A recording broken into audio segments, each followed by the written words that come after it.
Art Jim here. If you're into electronics and prototyping and stuff like that, odds are you've come across a breadboard like this.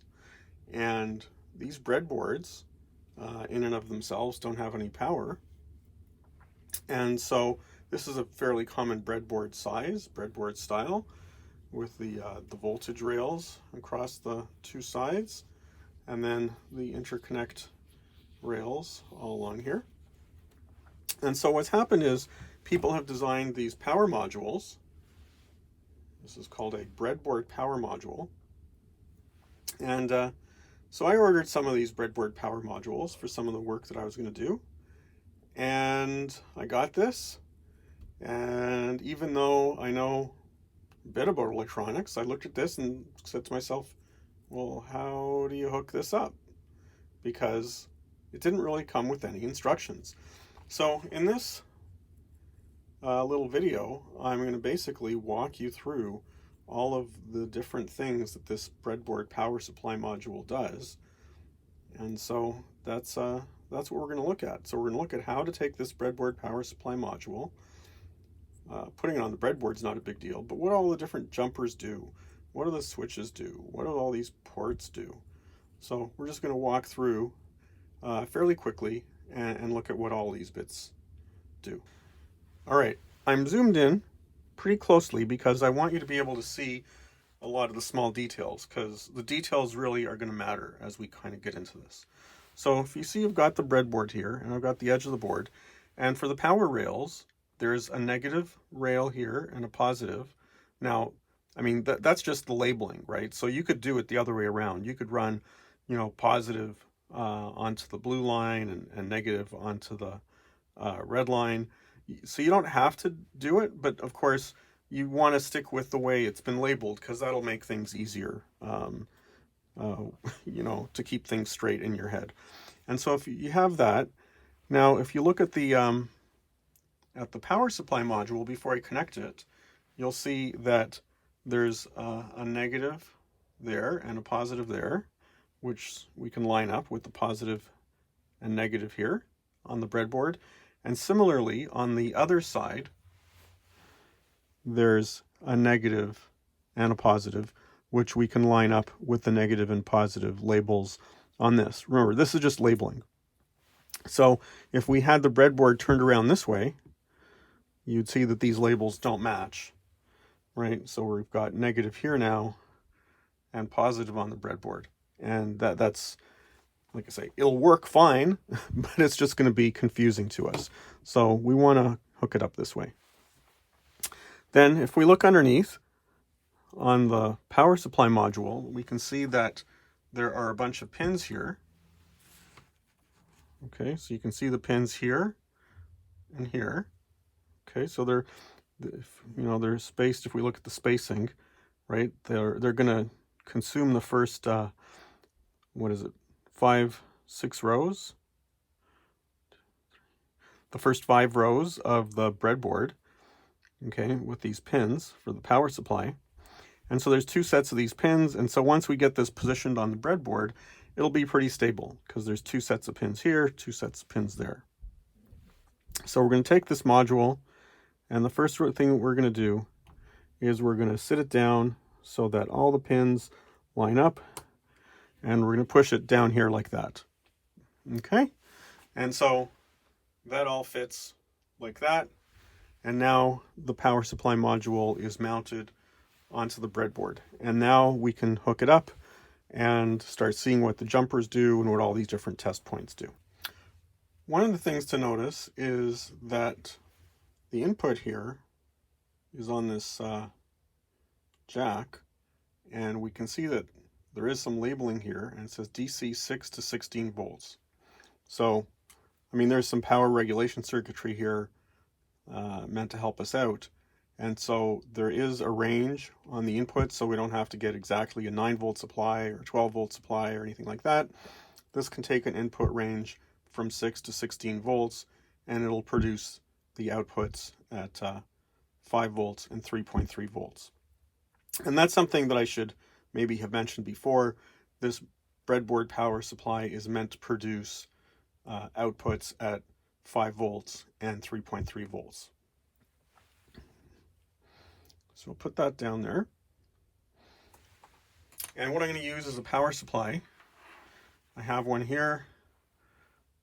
You can see it's a big power brick. And if we look at this, okay, so this is designed to produce 12 volts and up to 2.5 amps. And it came off of a hard drive, external hard drive, but it doesn't really matter. Anything will work. And so, and this also shows me, by the way, I forgot to mention, the tip here is positive. So it's a tip positive on the connected little output here. All right. So let's hook that up. Okay. Plug that in. All right. I've zoomed out a little bit so that you could see everything in the one frame. So I've got the fluke. It's hooked up, voltmeter.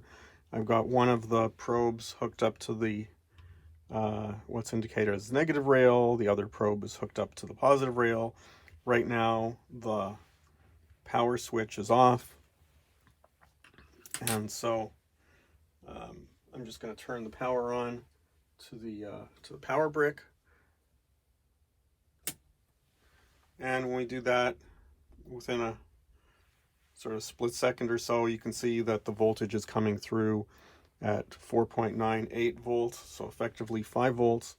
So what do we need to understand about that? So if we look at the jumper here, this jumper is set to 5 volts. There's some little labels here, so I'm going to just zoom in. Well, I'm going to have to move this. Okay. There's some labels there. And you can see that there's a 5 volt label. Oops. Just up there. There's an off label and a 3.3 label. So right now, that jumper is set to the 5 volt label. Okay. And as we can see on the fluke, it's showing us pretty much 5 volts. Now, if we take this, the other thing to notice is that there's a little red LED here, and that's showing us that we're powered. Now I can take the switch, I can use that switch, oops, pressed a little too hard.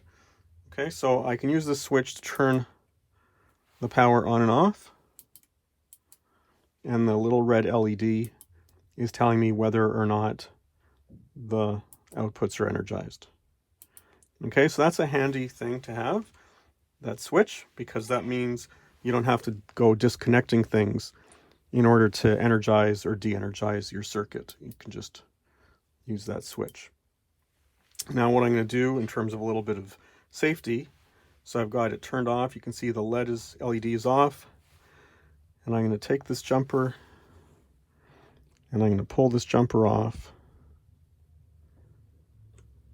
And if I move this jumper over,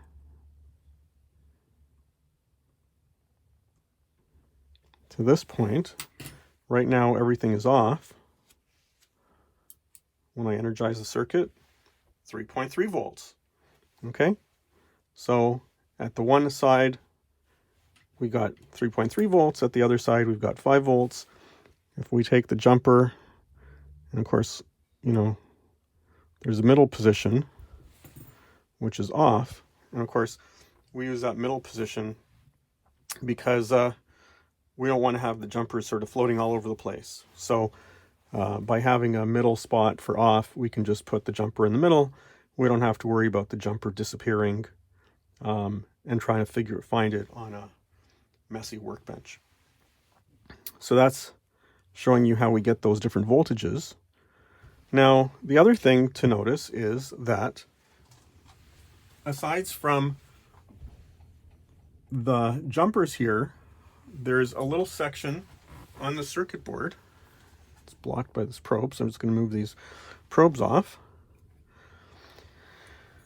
But there's this little block of pins, and of course, once again, a little hard to see, but these two pins are labeled for 5 volts. These two pins are labeled for 3.3 volts. And then the whole chunk over here are labeled ground. So we have a lot of ground pins. They're all, so I'm going to put my probe here. Okay, so the probe is grounded there. And so now the circuit's energized. If I go to this point, 3.3. If I go to this point, 3.3. If I go to this point, I'm at 4.97, 5 volts. I'm at this point, 5 volts. So these are always on, but you have to hook something up. And so these pins always generate either 5 volts or 3.3 volts. So if you need them for something else, you can always pull them off of these pins. So we've got pins there that generate that output voltage. Then on the other side, okay, we've got a similar arrangement here with the jumper doing 5 volts off and 3.3 volts. And so that's just used for energizing the other side of the breadboard, the other set of power lines. Works exactly the same way as what's on this side. Then the last thing is we've got a bunch of other items here. So we've talked about the power input. Right now we're feeding in 12 volts. I didn't measure that, but you'll have to trust me. The power switch, the LED that tells us whether it's energized. And then we have here, let's have a better look at that. I'll just turn this off. I'll unplug this, lift this off. You can see we've got a standard USB-A and a micro USB port. Now, it turns out that these can be helpful to us as well. But the question is, helpful in what way? Are these inputs? Are these outputs, right? That's information that's not exactly supplied to us. So let's look at how we work with these other two USB ports. So we've seen the power supply operating with the input here coming from the barrel connector, right? So this was at 12 volts. But there's also a set of inputs here for, where's my pointer? For micro USB and a USB-A. Now, one of the things that I want to point out is that all of these are inputs. Okay, so don't be kind of confused, because it is sort of a convention on battery packs that the micro USB is the input and the regular full-size USB-A is an output to power your devices. But on this breadboard power supply module, this is an input and this is an input as well. And of course this, we saw that's an input. So let's just go through how this is going to operate. So we'll start with the micro USB. This is why we don't like micro USB all that much. We prefer USB-C. So that's plugged in. It's the other end is plugged in. We need to power it up. And so we power it up, and you can see that we're getting 3.3 volts. Now, one of the things about these power supplies is, of course, the 5 volts is going to be a little bit. Okay, so now we're seeing we're getting 5.1 volts. And one of the things to be aware of is that, this is just coming from a little mini. I'm just using one of these little power cubes from the iPhone, because I've got a lot of these lying around. And this produces a 5 volt output. Typically, you need a higher driver voltage than what you're going to be able to get out of the line. So I'd be a little bit concerned about the 5 volts coming out there. But as you can see right now, we're getting 5 volts. It may be that the 5 volts when we're coming through the USB is a direct pass-through, because if you remember when we were going off of the 12 the barrel input, we got about 4.9 volts. So we'll measure that a little differently in a second. So that's the USB, the micro USB connector. So we'll turn that off and we'll unplug that. Now I've got a USB-A here, which I'm going to connect. All right, so that's connected. Now, I don't happen to have a USB-A to USB-A port, so what I've done to be a little more, let's say, creative, you can see here, I'm hooking this up to my bench supply. You can see the innards of the USB cable. The USB cable has 4 lines, right? The USB standard, or the USB 2 standard, is pretty simple. So there's a red line for voltage, a black ground line, and 2 signal lines. So a very kind of simple cable on the inside. Like I said, I'm driving this, that's why you see the alligator clips. I'm driving this off of a bench supply, which happens to be off at the moment. Let's turn it on. I've got it set up to supply pretty much 5 volts dead on. Okay, so it's almost 5 volts. Now I haven't powered up the circuit yet, so if I power this up, right, you can see that that's wiggling a little bit. 4.9, 4.96. So that's pretty much exactly the voltage I'm feeding in. Now what I'm going to do is I'm going to drop the input voltage here from the supply. 4.9, yeah. So 4.7. Now I'm also going to boost it up. 5.1, 5.2. Yeah, that's 5.3 now, so 5.25. So 5.4. So it seems that if you're using the USB input, you know, maybe unlike me, you're driving that off of a power brick, and so you're not able to drive that USB input to different voltages. But I'm going to put this up to 6 volts. Okay, so you can see that 5 volt line is pretty much being driven directly off of the input. It's not going through any voltage regulation. Whereas if I take the jumper here,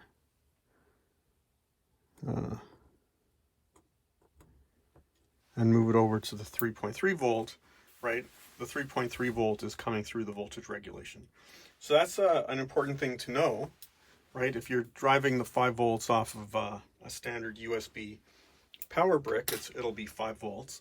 But as you saw in my case, where I'm driving this USB line, sorry, the USB plug off of a bench supply that's currently set to 6 volts, right? You know, there's about a half a volt, sorry, not half a volt. There's about sort of a 50 millivolt loss, 0.05 volt difference between what the bench supply is saying and what Luke is reading here on the voltmeter. So a little bit of loss in the circuit, but not a huge amount. But it is pretty much a direct feed from this input into the 5 volt line.